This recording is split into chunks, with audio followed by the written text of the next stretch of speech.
শখ করে পুকুরে নামছিলাম জামাইয়ের সঙ্গে মাছ ধরবো বলে কি থেকে যে কি হয়ে গেল সবকিছু আজকের ব্লগে শেয়ার করব। সো হ্যালো এভরিওয়ান, আসসালামু আলাইকুম, welcome to my another blog. আপনারা সবাই কেমন আছেন? আমি আলহামদুলিল্লাহ অনেক বেশি ভালো আছি। বাবার বাসায় থাকতে আপনাদের ভাইয়া পুকুর থেকে মাছ তুলে দেখছিল মাছগুলো কত বড় হয়েছে।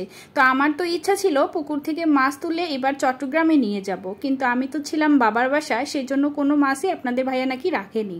তো আমি বললাম যে আজকে পুকুর থেকে মাছ তোলো, সে মাছগুলো আমি চট্টগ্রামে নিয়ে যাব। সেই জন্য আপনাদের ভাইয়াকে জোর করে দুপুরে রোদের মধ্যে পুকুর পাড়ে নিয়ে আসলাম মাছ তোলার জন্য। যদিও এখনো মাছগুলো পুরোপুরি বড় হয়নি, তবুও মাছ তুলে আমি চট্টগ্রামে নিয়ে যাব বলে আপনাদের ভাইয়া কিন্তু এই দুপুরের রোদের মধ্যে আমাকে নিয়ে পুকুর পাড়ে এসেছে মাছ ধরার জন্য। তো আপনাদের ভাইয়া কিন্তু খুব সুন্দর মাছ ধরতে পারে এরকম জাল দিয়ে। আমাদের এই পুকুরটা দেখতে কিন্তু বিশাল সাইজের, প্রায় 3.5 বিঘা জমির উপরে কিন্তু এই পুকুরটা। যারা গ্রামে থাকে তারা কিন্তু এই দৃশ্যটা সবসময় উপভোগ করে জাল দিয়ে মাছ ধরা। ও মা, প্রথম জালে দেখেন কত বড় একটা এরকম উঠলো, টুকরো উঠলো কাঠে। প্রথমে কিন্তু বেশি একটা মাছ ওঠেনি, আর পুকুরের মাছগুলো বেশি একটা কিন্তু বড় হয়নি। আমরা যেহেতু পুকুরে মাছ চাষ করি সারা বছরই, তো এই মাছগুলো কিন্তু বিক্রি করা হয় প্রায় 6 মাস পর পর। তখন কিন্তু মাছগুলো অনেক বড় হয়ে যায় আর অনেক টাকার করে কিন্তু বিক্রি করা হয় এই মাছগুলো। তো মাছগুলো যেহেতু বেশি একটা বড় হয়নি, সেহেতু কিন্তু পুকুরে ছেড়ে দেওয়া হচ্ছিল, কারণ এগুলো মাছের কিন্তু প্রাপ্ত বয়স হয়নি। যখন প্রাপ্ত বয়স হবে অনেক বড় হয়ে যাবে। কিন্তু আমি অনেক বছর পর আজকে পুকুরে নামলাম একটু ঢং করে। তো আপনাদের ভাইয়া বলতেছিল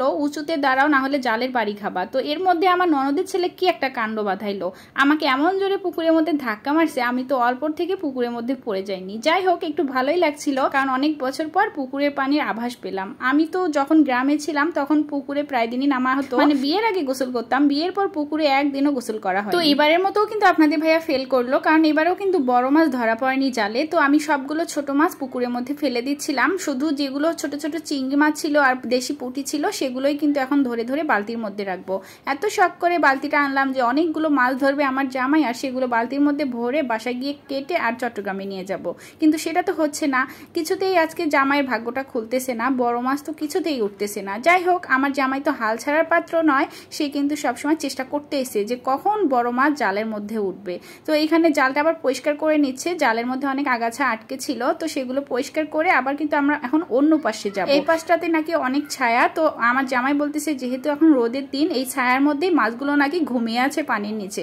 তো সেই জন্য আমরা এই পাশটাতে আসলাম, আর এই পাশটাতে কিন্তু গোবর টোবর আরো অনেক কিছু ফেলানো হয়। পাশে আমাদের হচ্ছে গোয়ালঘর, গোয়ালঘরে যত গোবর টোবর থাকে সব কিন্তু এই পাশে ফেলানো হয়। তো মাশাআল্লাহ আলহামদুলিল্লাহ এবার কিন্তু বড় বড় মাছ উঠেছে, তবুও আমাদের মন মতো কিন্তু ওঠেনি, মিডিয়াম সাইজের মাছগুলো উঠেছে। তো আপনাদের ভাইয়া বলো এগুলো মাছের পেটে নাকি ডিম আছে, তো এগুলোও নাকি নেওয়া যাবে না। বলেন তো কেমনটা লাগে? আমার তো মনটাই ভেঙে যাচ্ছে, একটা বড় মাছও আমরা ধরতে পারতেছি না, নিতে পারতেছি না। তো আমি জোর করে আবার 4-5টা মাছ এইরকম সাইজের নিয়ে নিলাম, যে আর এগুলো ফেলতে পারবো না, এগুলো হচ্ছে আমি এখন নিয়ে যাব। তো আপনাদের ভাইয়া বলতেছে যে রাস্তার ওই পাশে নাকি আবার জাল মারতে যাবে। তো আমরা হচ্ছে বাড়ির মধ্যে আপনাদের ভাইয়ার জুতাগুলো রেখে আসলাম। তো রেখে আমার হচ্ছে ভাসুরের মেয়েকে বালতিটা দিয়ে বললাম তুমি সামনে সামনে হেঁটে যাও, আমি একটু তোমার ভিডিও করে নিই। আর এই তো হচ্ছে আমাদের বাড়ির সামনের যে পাকা রাস্তাটা, তো এটা দিয়ে এখন আমাদের এই যে খামারটা দেখতে পাচ্ছেন, এই খামারটাও কিন্তু আমাদের। এখানে মুরগি পালন করা হয়। আমরা যেহেতু এখন বাড়িতে থাকি না, তাই আমার বড় ননদ কিন্তু এখানে মুরগি আর কি পালন করে, ব্রয়লার মুরগি, লেয়ার মুরগি সবকিছু এখানে উঠানো হয়েছে। তো এখানে কিন্তু এখন মুরগি চাষ করে আমার ননদ। আমরা যখন বাড়িতে ছিলাম তখন আমরা পালতাম। এখন যেহেতু আমার সংসার দেখার মতো কেউ নেই, সেহেতু কিন্তু আমার ননদই এখানে মুরগি লালন পালন করে থাকে। তো এখানে আমাদের খামারের সাইডে কিন্তু অনেক ফলের গাছ আছে, পেয়ারা গাছ, লেবু গাছ, তারপর জাম্বুরের গাছ। তো এখানে আসি দেখলাম যে হচ্ছে গাছের মধ্যে অনেক পেয়ারা ধরেছে, লেবু ধরেছে।